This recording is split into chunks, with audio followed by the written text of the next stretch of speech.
महाशिवरात्रि व्रत कथा। पूर्व काल में चित्रभानु नामक एक शिकारी था। जानवरों की हत्या करके वह अपने परिवार को पालता था। वह एक साहूकार का कर्जदार था, लेकिन उसका ऋण समय पर न चुका सका। क्रोधित साहूकार ने शिकारी को शिव मठ में बंदी बना लिया। संयोग से उस दिन शिवरात्रि थी। शिकारी ध्यान मगन होकर शिव संबंधी धार्मिक बातें सुनता रहा। चतुर्दशी को उसने शिवरात्रि व्रत की कथा भी सुनी। शाम होते ही साहूकार ने उसे अपने पास बुलाया और ऋण चुकाने के विषय में बात की। शिकारी अगले दिन सारा ऋण लौटा देने का वचन देकर बंधन से छूट गया।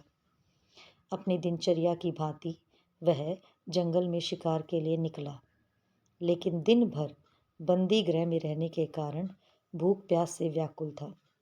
शिकार खोजता हुआ वह बहुत दूर निकल गया। जब अंधकार हो गया तो उसने विचार किया कि रात जंगल में ही बितानी पड़ेगी। वह वन एक तालाब के किनारे एक बेल के पेड़ पर चढ़कर रात बिताने का इंतजार करने लगा। बिलव वृक्ष के नीचे शिवलिंग था, जो बिलव पत्थरों से ढका हुआ था। शिकारी को उसका पता न चला। पड़ाव बनाते समय उसने जो टहनियाँ तोड़ी वे संयोग से शिवलिंग पर गिरती चली गई। इस प्रकार दिन भर भूखे प्यासे शिकारी का व्रत भी हो गया और शिवलिंग पर बिलव पत्थर भी चढ़ गए। एक पहर रात्रि बीत जाने पर एक गर्भिण हिरनी तालाब पर पानी पीने पहुंची। शिकारी ने धनुष पर तीर चढ़ाकर जो ही प्रत्यंचा खींची। हिरनी बोली, मैं गर्भिण हूँ, शीघ्र ही प्रसव करूंगी। तुम एक साथ दो जीवों की हत्या करोगे, जो ठीक नहीं है। मैं बच्चे को जन्म देकर शीघ्र ही तुम्हारे समक्ष प्रस्तुत हो जाऊंगी, तब मार लेना। शिकारी ने प्रत्यंचा ढीली कर दी और हिरनी जंगली झाड़ियों में लुप्त हो गई। प्रत्यंचा चढ़ाने तथा ढीली करने के वक्त कुछ बिलव पत्थर अनायास ही टूटकर शिवलिंग पर गिर गए। इस प्रकार उसने अनजाने में ही प्रथम पहर का पूजन भी संपन्न हो गया। कुछ ही देर बाद एक और हिरनी उधर से निकली। शिकारी की प्रसन्नता का ठिकाना न रहा। समीप आने पर उसने धनुष पर बाण चढ़ाया। तब उसे देख हिरनी ने विनम्रतापूर्वक निवेदन किया, हे शिकारी, मैं थोड़ी देर पहले ऋतु से निवृत्त हुई हूँ। कामातुर विरहिणी हूँ, अपने प्रिय की खोज में भटक रही हूँ। मैं अपने पति से मिलकर शीघ्र ही तुम्हारे पास आ जाऊंगी। शिकारी ने उसे भी जाने दिया।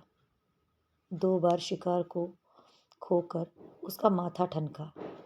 वह चिंता में पड़ गया। रात्रि का आखिरी पहर बीत रहा था। इस बार भी धनुष से लगकर कुछ बेलपत्र शिवलिंग पर जा गिरे तथा दूसरे पहर का पूजन भी संपन्न हो गया। तभी एक अन्य हिरनी अपने बच्चों के साथ उधर से निकली। शिकारी के लिए यह स्वर्णिम अवसर था।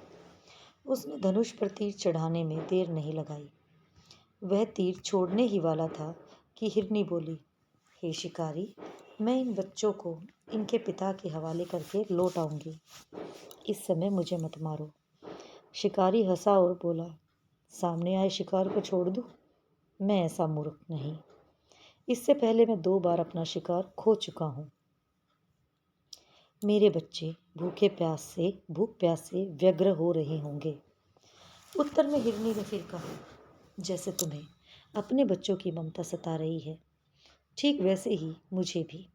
हे शिकारी, मेरा विश्वास करो, मैं इन्हें इनके पिता के पास छोड़कर तुरंत लौटने की प्रतिज्ञा करती हूँ। हिरनी का दुख भरा स्वर सुनकर शिकारी को उस पर दया आ गई। उसने उस मृगी को भी जाने दिया। शिकार के अभाव में तथा भूख प्यास से व्याकुल शिकारी अनजाने में ही बेल वृक्ष पर बैठा बेल पत्र तोड़ तोड़ कर नीचे फेंकता जा रहा था।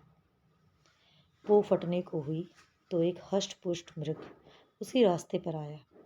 शिकारी ने सोच लिया कि इसका शिकार वह अवश्य करेगा। शिकारी की तनी प्रत्यंचा देखकर मृग विनती स्वर में बोला, हे शिकारी, यदि तुमने मुझसे पूर्व आने वाली तीनों मृगियों तथा छोटे छोटे बच्चों को मार डाला है, तो मुझे भी मारने में विलंब न करो, ताकि मुझे उनके वियोग में एक क्षण भी दुख ना सहना पड़े। मैं उन हिरनियों का पति हूँ। यदि तुमने उन्हें जीवन दान दिया है तो मुझे भी कुछ क्षण का जीवन देने की कृपा करो। मैं उनसे मिलकर तुम्हारे समक्ष उपस्थित हो जाऊंगा। मृग की बात सुनते ही शिकारी के सामने पूरी रात का घटना चक्र घूम गया। उसने सारी कथा मृग को सुना दी। तब मृग ने कहा, मेरी तीनों पत्नियां जिस प्रकार प्रतिज्ञाबद्ध होकर गई हैं, मेरी मृत्यु से अपने धर्म का पालन नहीं कर पाएंगी। अतः जैसे तुमने उन्हें विश्वास पात्र मानकर छोड़ा है, वैसे ही मुझे भी जाने दो। मैं उन सब के साथ तुम्हारे सामने शीघ्र ही उपस्थित होता हूँ। शिकारी ने उसे भी जाने दिया। इस प्रकार प्रातः हो गई। उपवास, रात्रि जागरण तथा शिवलिंग पर बेलपत्र चढ़ने से अनजाने में ही पर शिवरात्रि की पूजा अर्चना पूर्ण हो गई। पर अनजाने में ही की पूजन का परिणाम उसे तत्काल मिला। शिकारी का हिंसक हृदय निर्मल हो गया। उसमें भगवत शक्ति का वास हो गया। थोड़ी ही देर बाद वह मृग सपरिवार शिकारी के समक्ष उपस्थित हो गया ताकि वह उनका शिकार कर सके। किंतु जंगली पशुओं की ऐसी सत्यता, सात्विकता एवं सामूहिक प्रेम भावना देखकर शिकारी को बड़ी गलानी हुई। उसने मृग परिवार को जीवन दान दे दिया। अनजाने में शिवरात्रि के व्रत का पालन करने पर भी शिकारी को मोक्ष की प्राप्ति हुई। जब मृत्यु काल में यमदूत उसके जीव को ले जाने आए तो शिवगणों ने उन्हें वापस भेज दिया तथा शिकारी को शिवलोक ले गए। शिव जी की कृपा से ही अपने इस जन्म में राजा चित्रभानु अपने पिछले जन्म को याद रख पाए तथा महाशिवरात्रि के महत्व को जानकर उसका अगले जन्म में भी पालन कर पाए। शिव कथा का यह है संदेश। शिकारी की कथा अनुसार महादेव तो अनजाने में ही किए गए व्रत का भी फल दे देते हैं, पर वास्तव में महादेव शिकारी की दया भाव से प्रसन्न हुए। अपने परिवार के कष्ट का ध्यान होते हुए भी शिकारी ने मृग परिवार को जाने दिया। इस कथा में सबसे महत्वपूर्ण बात यह है कि इस कथा में अनजाने में हुए पूजन पर विशेष बल दिया गया है। इसका अर्थ यह नहीं कि शिव किसी भी प्रकार से किए गए पूजन को स्वीकार कर लेते हैं अथवा भोलेनाथ जाने या अनजाने में हुए पूजन में भेद नहीं कर सकते। वास्तव में वह शिकारी शिव पूजा नहीं कर रहा था।